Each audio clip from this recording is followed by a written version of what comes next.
La mentoría en la formación del carácter tenaz, por José Alberto Santos, creador del recambio y el fortune o guía y maestro de la solución.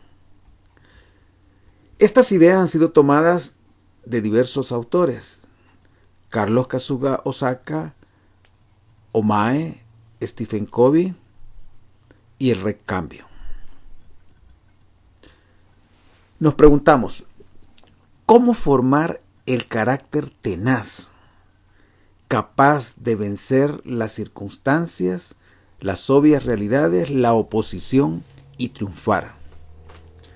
Bueno, esta presentación tiene que ver acerca de la preparación, la mejora continua, la búsqueda de oportunidades, la captura de oportunidades y el éxito. Comencemos. ¿Qué es la cultura? Es un conjunto de valores, costumbres y prácticas que son parte de la identidad de una nación, organización, familia o grupo. Paul A. Allier, quien fue presidente y CEO de Xerox, comentó acerca de los japoneses, de los agricultores japoneses, la forma en que sembraban el bambú. Dice que por 4 años diariamente ellos están regando la planta, sin ver señales de vida. Pero de repente, con esta constancia de propósitos, llega un día en que la planta emerge y en los siguientes 90 días alcanza una altura muy importante. Él dice que esta es una prueba de paciencia, de constancia, de propósito, que es parte de esta cultura, la cultura japonesa. Una crisis es una amenaza con una oportunidad escondida. Al terminar la Segunda Guerra Mundial, para Japón había un reto importante.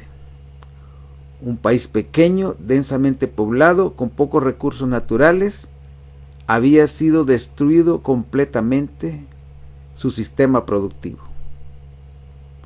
Y no solo eso, algunos de los valores importantes como la infalibilidad de su emperador, la superioridad de su pueblo como conquistador, etc., habían también sido aniquilados.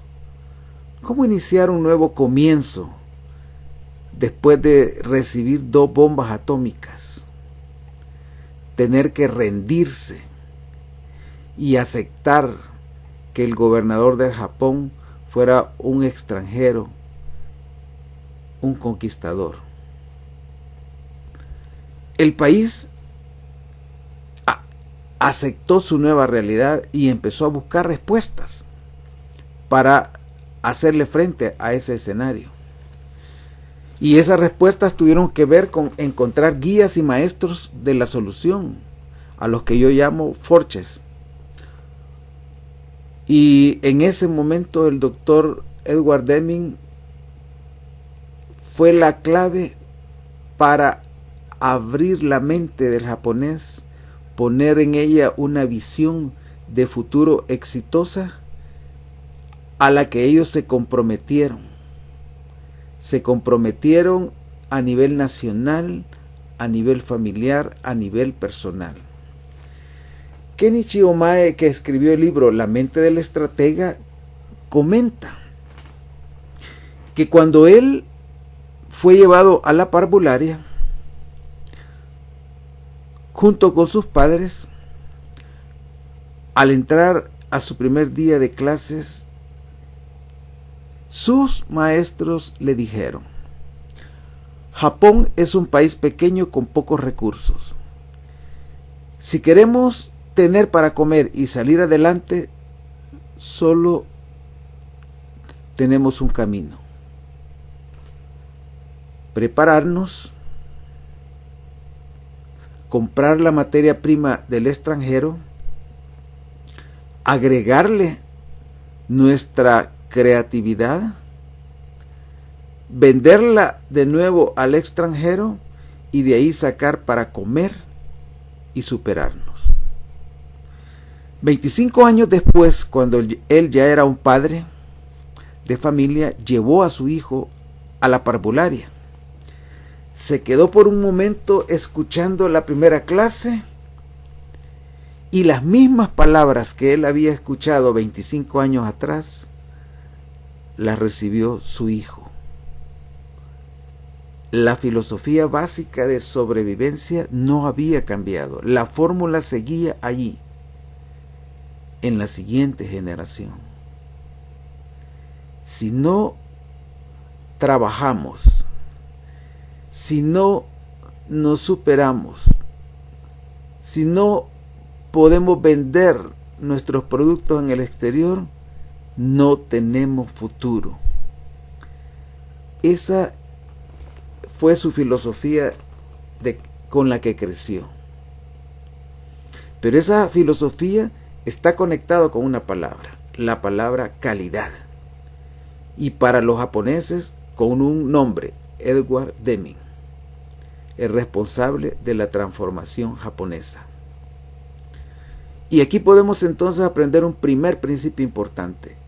En nuestras debilidades está la clave de nuestras fortalezas. Porque es en los momentos cuando llega el tsunami, el terremoto, la pandemia, la pérdida del trabajo, el problema de salud, en donde es nuestro carácter el que nos va a sostener y nos va a permitir levantarnos de la adversidad para seguir adelante de manera resiliente. Los japoneses no solo enfrentaron la derrota, sino que también los problemas relacionados con la naturaleza. Aquí tenemos un terremoto, un país donde tiembla mucho, llueve mucho, hay tsunamis, etcétera. Es un país que constantemente está sometido a prueba, por lo que tiene que mantener una actitud, al igual que los israelitas, de estar siempre a la defensiva, porque no saben en qué momento van a ser atacados por la naturaleza, por sus circunstancias. Sin embargo, este país en el siglo XX fue uno de los mejores ejemplos de productividad. Llegaron desde el escenario en donde vendían juguetes de materiales de desechos de guerra y de mala calidad. Desde ese escenario se movieron al de convertirse en un país cuya marca de nación está conectado con la palabra calidad, alta, calidad total. Eso lo llevó a finales del siglo XX a tener los 10 bancos más grandes del mundo, el índice educativo y de longevidad más alto del mundo, el índice de criminalidad más bajo del mundo, y su producto nacional era igual a lo que producían Francia, Inglaterra y Alemania juntos. En el siglo XX, para mí, este es el mejor ejemplo de lo que a través del desarrollo del carácter, la inteligencia y competencias, una nación puede alcanzar. ¿Pero a qué se debió esa gran productividad? Carlos Kasuga Osaka nos ha hablado de ello. Él, siendo hijo de inmigrantes japoneses que en los años 30 se radicaron en México, comenta que la diferencia, por ejemplo, entre Japón y Latinoamérica está en 4 factores claves: la educación formativa, la actitud ante la naturaleza, la religión y la actitud ante la vida misma.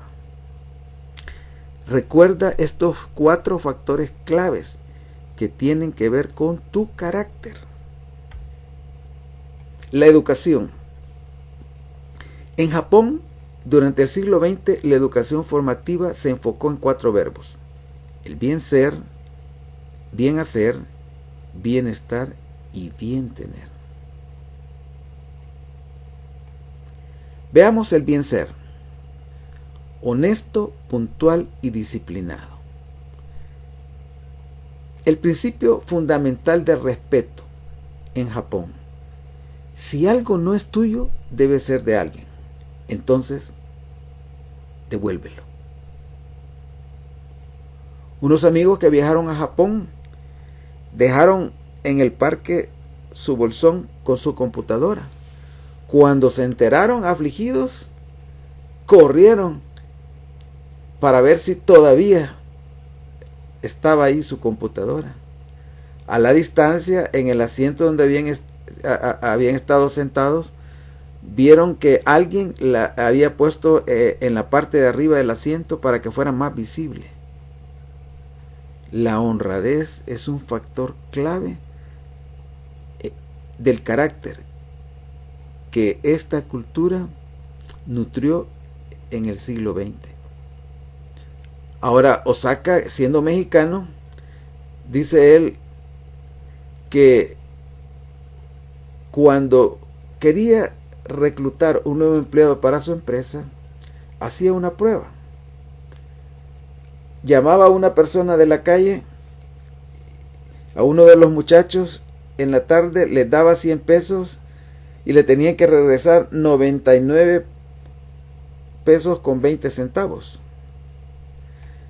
Muchos no le regresaron el dinero, dice, pero los honrados fueron seleccionados para tener un porvenir. Son ellos los actuales ejecutivos y directores de mis empresas, dice este hombre. Ahora, el amor al aprendizaje.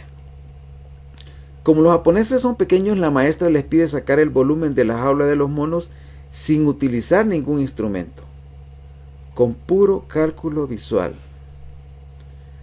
Es por eso que cuando los japoneses van a cualquier exposición en el mundo, regresan al hotel y sin cámaras de video o fotografías son capaces de hacer los planos de esas máquinas y las mejoran. Un ejemplo fue el caso de la relojería suiza, quienes eran líderes en esta industria. Hubo una feria mundial de relojería en Suiza. Mostraron por primera vez el reloj electrónico de cuarzo que los suizos inventaron. Pero se sentían tan confiados con su liderazgo que no patentaron su invento. Los japoneses lo vieron, lo estudiaron, lo mejoraron y luego se convirtieron en líderes de la industria relojera a través de dos marcas, Citizen y Seiko. El bien hacer. Haz las cosas bien desde la primera vez. Este es un principio, un compromiso que llevado a la práctica te convierte en un estudiante disciplinado, en un trabajador disciplinado, enfocado no en un horario, sino en el logro de un resultado, el alcance de un resultado. El doctor David C. McClellan, hablando del éxito, dice que hay tres necesidades claves para alcanzar el éxito: la necesidad de poder, la necesidad de afiliación y la necesidad de logro. Esas tres necesidades se reflejan en el bien hacer. Si eres un bien ser, lo reflejarás en el bien hacer. Hacer las cosas justo a tiempo para no tener que asumir diversas formas de desperdicio, como es el retrabajo, transportes, inspecciones, demoras, almacenaje. Hacer las cosas bien con 0 defectos, alcanzando la perfección en la ejecución. Antes de los japoneses se trabajaba con el concepto de margen de error, pero ellos demostraron que se podían hacer cosas con 0 defectos.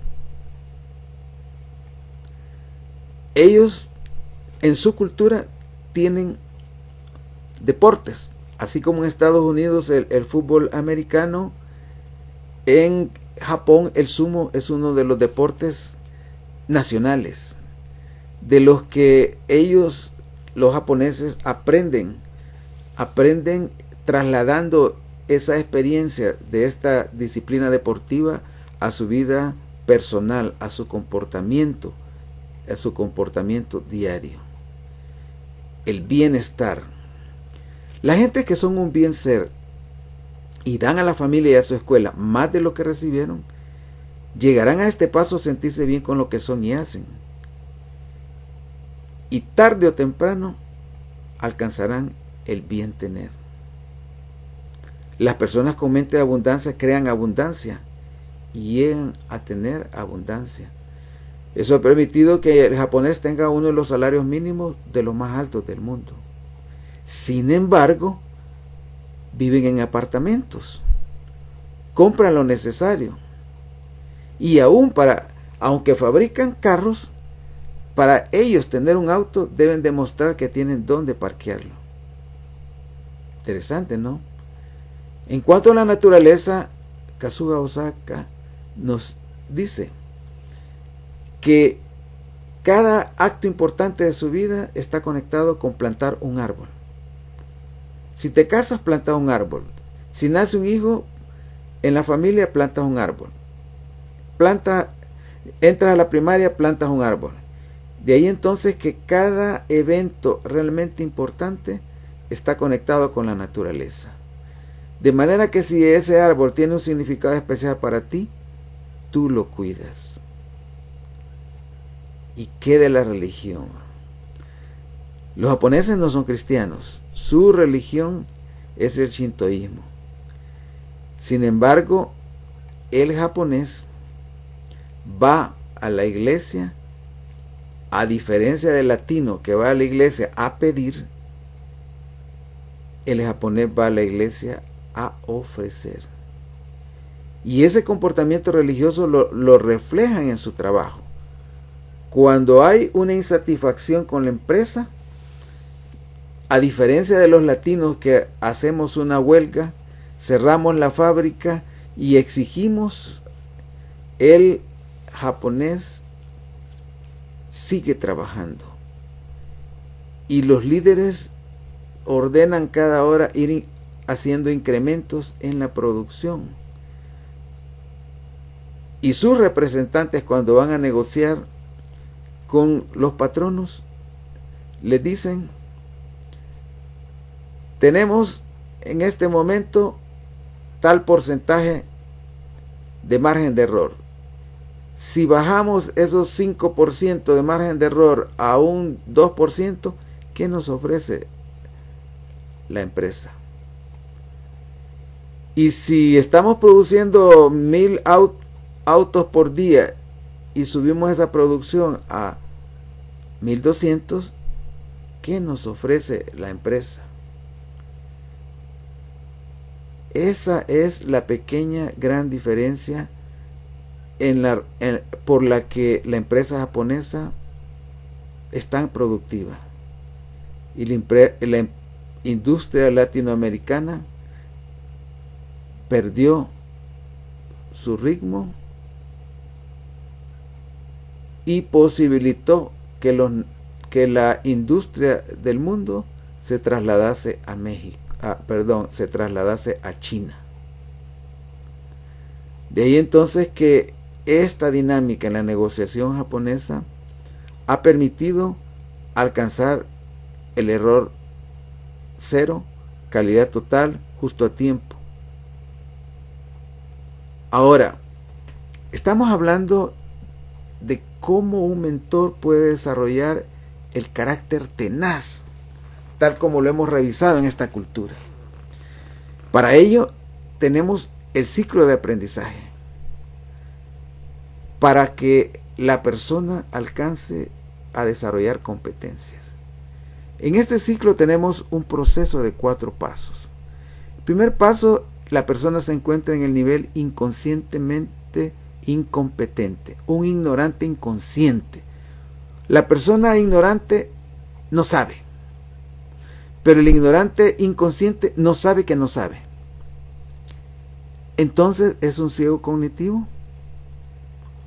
O un contumaz que no solo no sabe que no sabe, sino actúa como si sabe. Mientras tú seas un ignorante inconsciente, no hay posibilidad de cambio.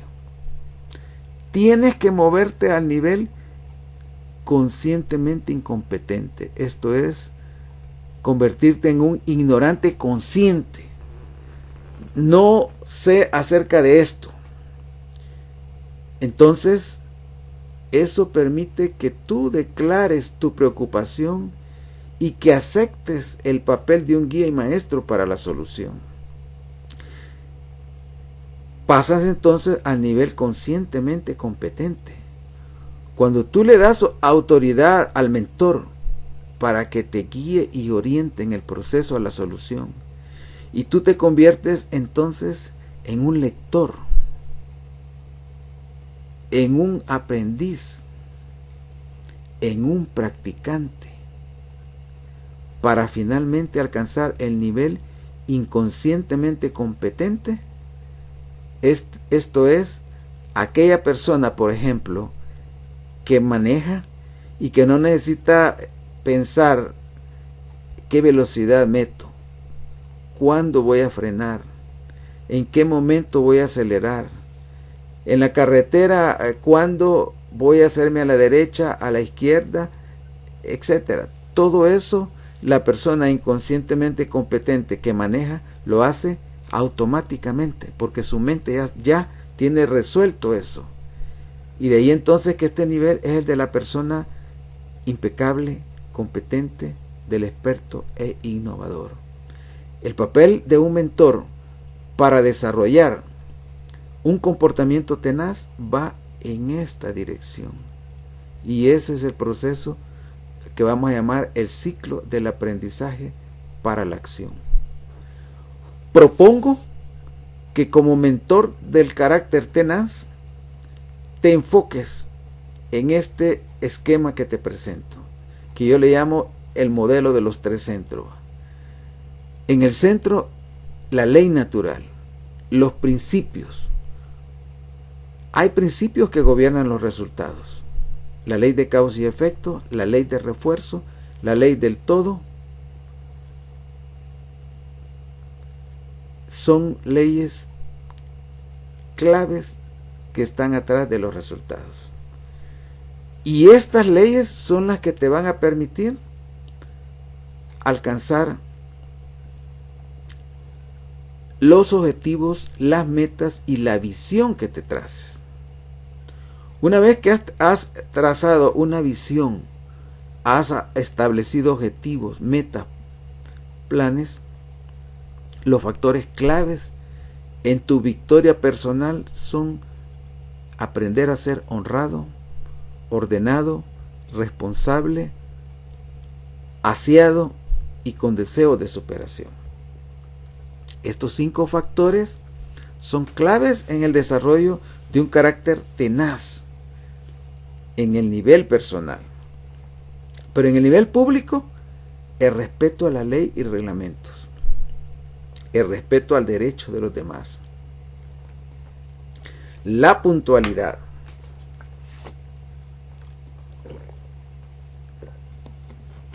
el ahorro e inversión y amor al trabajo.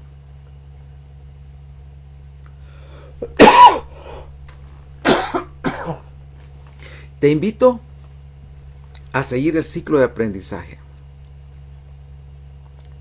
enfocando el aprendizaje para la acción, el compromiso responsable, la comunicación asertiva, construcción de confianza, balancear tus relaciones y un comportamiento resiliente. Esto te llevará a un proceso de mejora continua. En conclusión, observa este cuadro y dime, ¿estás listo?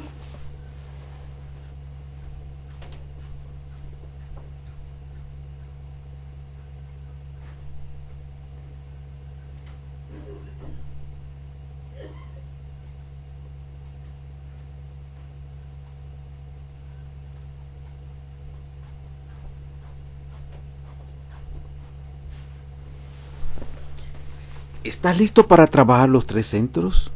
Desarrollar las 7 competencias, aprender para actuar, comprometernos responsablemente, comunicarnos asertivamente, construir confianza, balancear nuestras relaciones, levantarnos del fracaso y mejorar progresivamente. Este es el modelo que le vamos a llamar de la inteligencia conductual, basado en 3 centros y 7 competencias.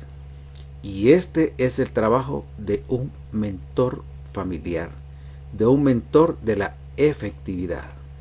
Soy José Alberto Santos, el autor del modelo de los 3 centros y las 7 competencias. Te invito a comprometerte con la mejora continua, a trabajar responsablemente en tu círculo de influencia como mentor aplicando este modelo. Adelante.